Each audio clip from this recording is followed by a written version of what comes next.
behalf of Dave's entire family, we want to extend our sincere appreciation to everyone who supported our family at this difficult time. Special thanks to Father Dave Rupert for a beautiful funeral mass. And to the staff at Haggard, Hershey, and Zelt Funeral Home who made arrangements easy for us and hosted hundreds of Dad's friends yesterday. It was amazing.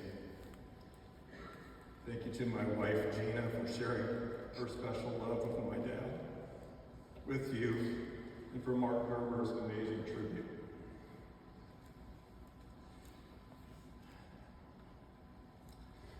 Dad named me Matthew Richard, and I'm honored to be Dave's son. He was a perfect role model. He built a family and environment for us that was built on the foundation of the Catholic faith. He surrounded us with a network of great friends, neighbors, all in the beauty, peace, and freedom of a country life.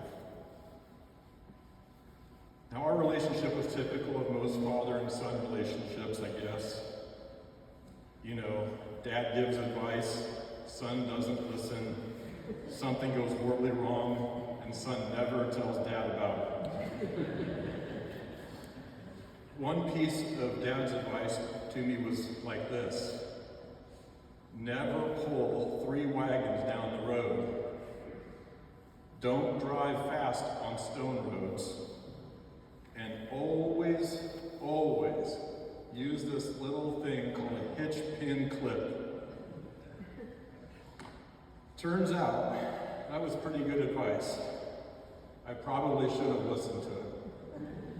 And ignoring all 3 pieces of his advice at the same time did not turn out well for me. But boy, was that scene I saw in the rearview mirror absolutely spectacular. And the best part is, Dad never knew.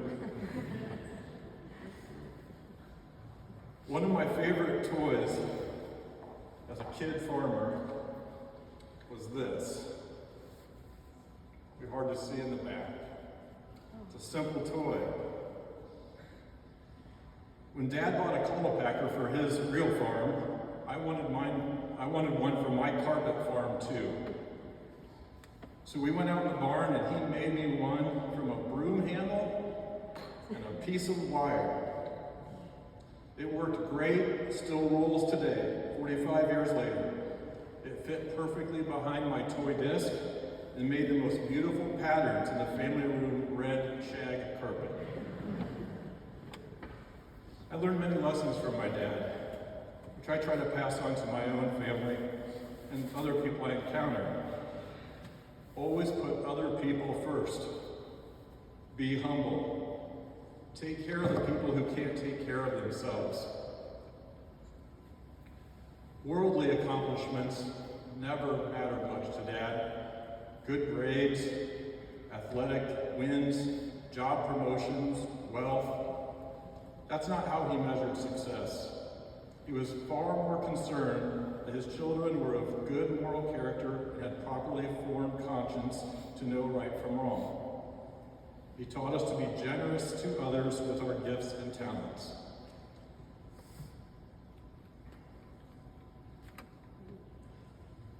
Dad and I shared a love of farming. Nearly all the time we spent together, we were fixing something, hauling manure, working ground, planting, spraying, harvesting, or going to the elevator. When we weren't doing those things, we were talking about doing those things, or planning the next time we were going to do those things. All I ever wanted to do was play tractors with my dad. And I got to do that my whole life. We farmed with toy tractors in the sandbox and on the carpet. I rode with him for hundreds or maybe thousands of hours when I was a young boy. We farmed together for the last 30 plus years. He taught me everything about his trade, about his passion. I was still learning from him even a couple weeks ago.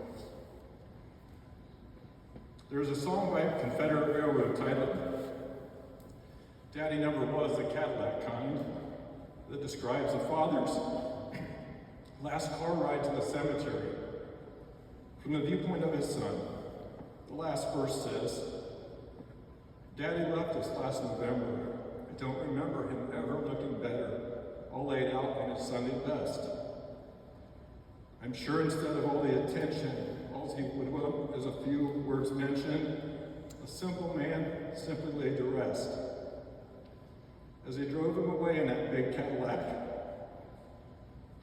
with a tear in my eye, I had to laugh. His daddy never was a Cadillac kind. It's a good song, but I think it could have been better if it was about tractors. Dad is a simple man. Now it's his turn for his last ride. After we conclude here, please join me for one last tractor ride with my dad. Thank you.